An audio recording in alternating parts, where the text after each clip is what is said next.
আজকে আমি বাসায় আপনাদের সিম্পল ভাবে হালিম রেসিপি বানিয়ে দেখাবো।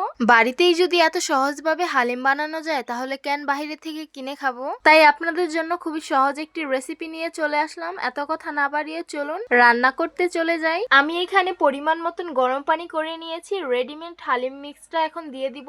এটা ভিজে সুন্দরভাবে ফুলে উঠবে আর রান্না করার সময় তাড়াতাড়ি রান্না হয়ে যাবে। এটা সুন্দরভাবে মিশিয়ে সাইডে রেখে দিব।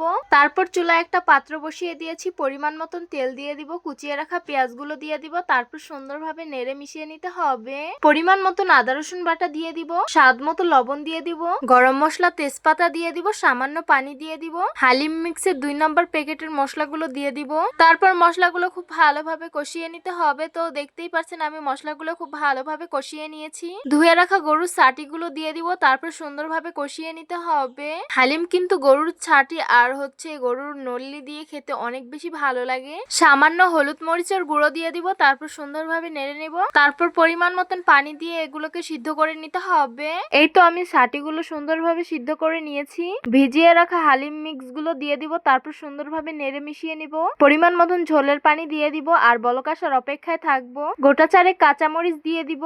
এই তো আমাদের হালিমটা কিন্তু একদমই রেডি। এখন গরম গরম সার্ভ করার পালা। হালিমগুলো একটা বাটিতে ঢেলে নিচ্ছি।